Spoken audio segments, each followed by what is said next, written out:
주신 은혜 감사하는 5분 묵상, 창세기 34장 1절부터 12절까지 말씀, 위기 상황에 대처하는 그리스도인의 자세.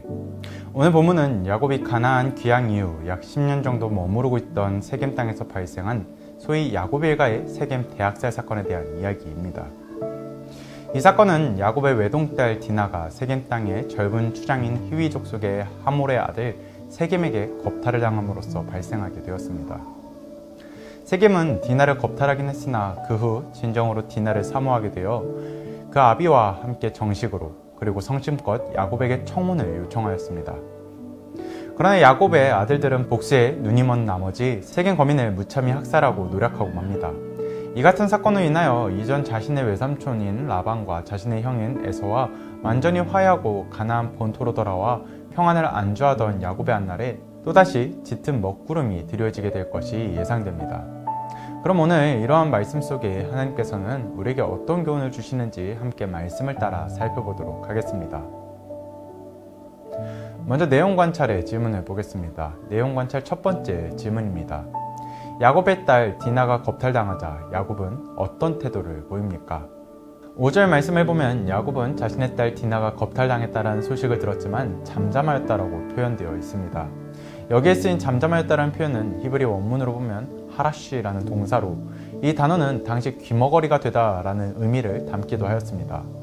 즉 야곱은 마치 아무것도 듣지 못한 귀머거리처럼 어떤 행동도 취하지 않고 있음을 보여줍니다. 두 번째 질문입니다. 히윗 사람 세겜은 자신이 저지른 일을 어떻게 해결하려 합니까? 세겜은 야곱에게 찾아와 디나를 주어 아내가 되게 하면 요구하는 혼수와 예물을 주겠다라고 말합니다. 신랑이 신부를 데려가고 신부의 몸값을 치르는 것은 고대 사회에 있었던 농경과 유목 문화의 풍습이었겠지만 한편 여기서 우리는 세겜이 사랑마저도 혼수와 예물이라는 물질로 그 값어치를 환산하려는 물질 만능주의에 사로잡힌 전형적인 세속적 사람임을 엿볼 수 있습니다. 세겜은 결코 눈에 보이는 물질로는 따질 수 없는 보이지 않는 도덕적 가치나 영적 가치가 있다는 것을 알지 못했던 것입니다. 연과 묵상입니다. 야곱은 왜 딸 디나가 겁탈당했는데도 침묵합니까? 야곱의 침묵은 당시 문화적인 배경 가운데 집안의 대소사를 결정하는 때에 장성한 아들들의 동의를 구하는 것이 관례였기에 야곱은 자신의 아들들과 의논한 후 그 사태를 수습하고자 하였을 수도 있습니다. 그러나 이러한 야곱의 모습은 결코 신앙적인 모습이라고는 할 수 없었을 것입니다. 집안에 우환이 찾아오거나 문제를 직면하였을 때 야곱이 구해야 하는 것은 하나님께 의지하고 묻는 신앙입니다. 그러나 야곱은 하나님을 의지하기보다 자신의 장성한 아들들을 의지하는 모습을 보여줍니다. 이는 어찌 보면 스스로에게는 부끄러운 아버지의 모습이고 주님 앞에서는 주님을 신뢰하지 못한 부족한 종의 모습일 겁니다. 느낀 점입니다.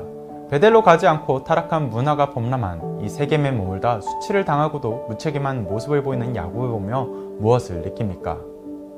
오늘 말씀을 보며 신앙에 있어서 우리는 언제나 연약할 수 있기에 항상 겸손하고 항상 주님을 생각해야 함을 우리는 기억하길 소망합니다.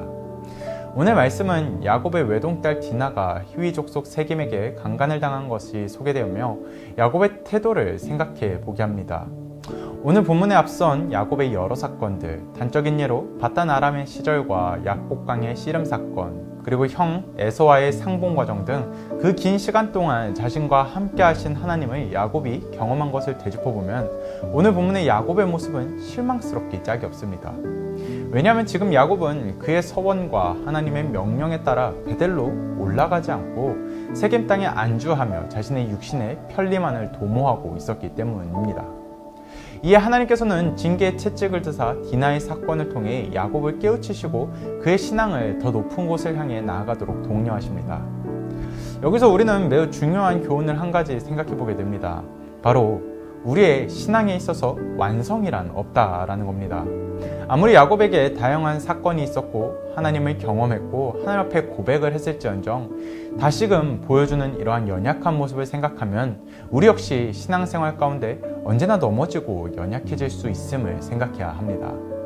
아무리 신앙생활을 오래 했어도 아무리 놀라운 고백과 체험이 있었을지라도 우리의 삶에는 결코 이 정도면 됐지, 나는 모든 것을 이루었다 라는 이러한 교만한 생각이 틈탈 수 없도록 항상 겸손한 자세로 신앙의 정진을 위해 나아가야 한다라는 것이죠. 사도 바울 역시 빌립보서에서 성도들을 향해 항상 복종하여 두렵고 떨림으로 너희 구원을 이루라 라고 권면합니다. 또한 위대한 사도였음에도 불구하고 그는 내가 이미 얻었다 함도 아니요 온전히 이루었다 함도 아니라 오직 내가 그리스도 예수께 잡힌 바 된 그것을 잡으려고 쫓아가노라 라고 고백하죠. 마지막 그날 주님 안에서 우리의 신앙이 완성되는 날까지 이러한 겸손한 자세로 나아가기를 간절히 소망합니다. 결단과 적용입니다. 사랑하는 성도 여러분, 오늘 말씀 가운데 야곱은 하란을 떠나 가나안으로 가는 여정 가운데 세겜에 빠지게 되었습니다. 그가 하나님께 약속했고 또 하나님이 지시하신 곳은 베델이었지만 그럼에도 불구하고 야곱은 하나님의 말씀을 잊고 세겜에 머무르는 잘못을 저지르게 되죠. 그 결과 야곱은 자신이 사랑하는 외동딸 디나가 수치를 당하는 그러한 슬픔을 겪게 됩니다. 야곱은 안일했을지도 모릅니다. 자신의 이전의 삶 가운데 자신과 함께 하시는 하나님을 경험했고 또 자신에게 말씀하시고 약속하신 하나님을 삶으로 느꼈기에 두려움이 없었을지도 모릅니다. 그러나 하나님께서는 이러한 안일하고 나태한 야곱에게 오늘 사건으로 말씀하십니다. 우리는 이러한 사건을 통해 언제나 겸손하게 하나님 말씀 앞에 나아가고 순종해야 한다는 것을 기억해야 할 것입니다. 또 우리가 인생을 살아갈 때에 위기와 절망적인 순간은 언제든 찾아올 수 있습니다. 그때 여러분은 무엇을 생각하십니까? 자포자기하거나 하나님을 향해 원망하고 계신가요?